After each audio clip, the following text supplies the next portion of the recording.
Are you afraid of falling into burnout? So maybe you've had burnout before and you're really worried that you're going to creep back into the place that you were in when you experienced it before, and you really can't think of anything worse than getting back to that place that you were at. And so there's fear around it. Well, there's a couple of things that I want to share with you about that. First of all, you are innately resilient. So I know that it's not what you want, and there are lots of things that you can do to prevent yourself from getting there. But if you were to get back to being burnt out, you will be okay. You will be able to move through it. Every single experience that we have as human beings is temporary. So if you do fall into burnout again, that experience will be temporary. You will come out the other end. You have 100% success rate at getting through everything that you've ever been through. Right? If you think about anything that you've experienced in your life, you've got 100% success rate at getting through it, right? So if that's the case, then your track record's pretty good. And you can be pretty comfortable knowing that if something like that were to happen again, you will be okay. You will find your way through. The other thing that can be really helpful to see is that awareness of something automatically improves the thing.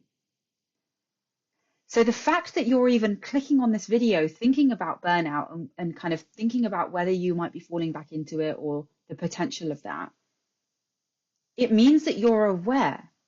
Your eyes are open to something that could happen. And often just being aware of it, just recognizing it, noticing it in your life, noticing what might be going on inside of yourself is so useful to help you improve whatever your relationship is with it. So in this case, your likelihood of falling into burnout will go down simply because you're aware of it and you're kind of switched on to that. Because one thing that's really cool about the body and the mind is that it sends us signals. So if you're feeling like, oh, I might be creeping back into overwhelm or into burnout, then there is some signal that you're receiving from inside that's telling you that. That's a really useful thing to start to pick up on. So for some people, it's, oh, I'm not sleeping very well these days. For other people, it's, oh, I'm really irritable and I'm saying things that, like lashing out or getting angry at times that I would not normally do that. For other people, it's like, I'm just exhausted all the time. There are these little signals. And for different people, they'll be different. For someone else, it will be like, oh, I haven't drunk anything all day. I had no idea. Now I've got a massive headache. So like there are different things that different people's minds and bodies will create, will throw up to help wake us up to what's going on. So just being aware of that is really handy because the more aware of it you are, the more likely you are to be able to do something about it, and the more naturally you will do something about it. If you don't know that you haven't drunk anything all day until you get a headache, you're in a different boat to if you recognize that, oh, my drinking's kind of off at 2 p.m. You start drinking and then do you see what I mean? That there are ways that you can start to naturally course correct once you start picking up on your own unique personal signals, right? So your body has its own bespoke way of communicating with you. The more that you can listen to that, the more that you can clock onto that, naturally, the more you will start to overcome what it is that you're experiencing before you reach something like burnout. There are loads of stages that come before burnout. So burnout is when you literally can't get out of bed. You have to call in sick for work, or you have to quit your job and take months off. I've experienced burnout twice in my life.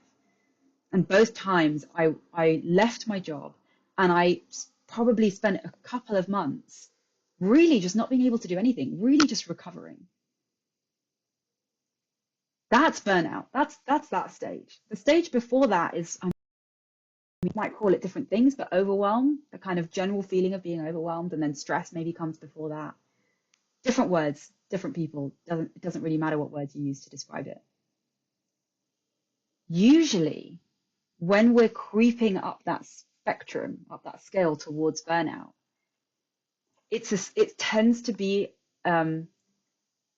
pretty common that we need to slow down. So there's a speed element to these things that I'm talking about, whether it's stress, overwhelm, burnout, there tends to be a speed element. So the quicker that you're moving, the faster that you're thinking, the more that you're doing, the further and further ahead on this scale you tend to get.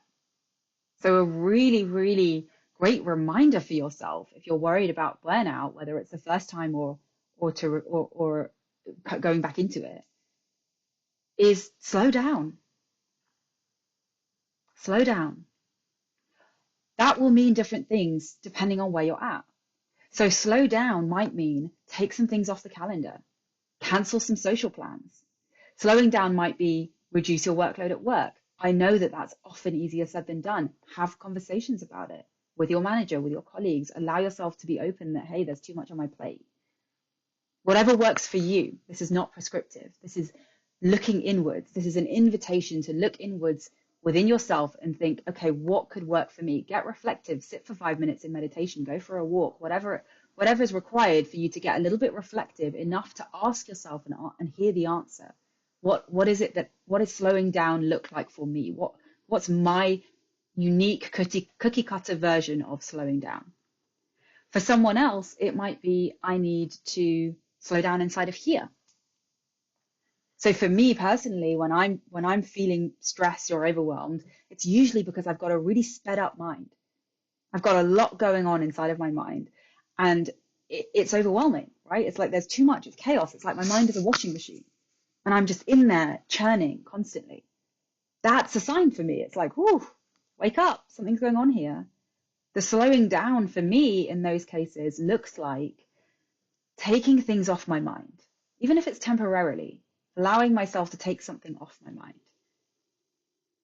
Slowing down can mean different things to different people. Listen inside right now, take a moment right now and just listen to what that looks like inside of you. What does slowing down look like? There might be some things that feel impossible to do, like I can't possibly slow down in that area. You know, the kids still need to be picked up from school. The kitchen still needs to be cleaned, right? So take the low-hanging fruit. Start with the easy things. In what areas can you slow down? In what parts of your day can you take an extra breath and close your eyes and just take literally a moment? I'm talking 3-4 seconds to yourself, because it's in those silences, it's in those spaces between thought that you're going to get wisdom, you're going to get intuition, you're going to get nudges guiding you for what the next thing is and what the next thing is.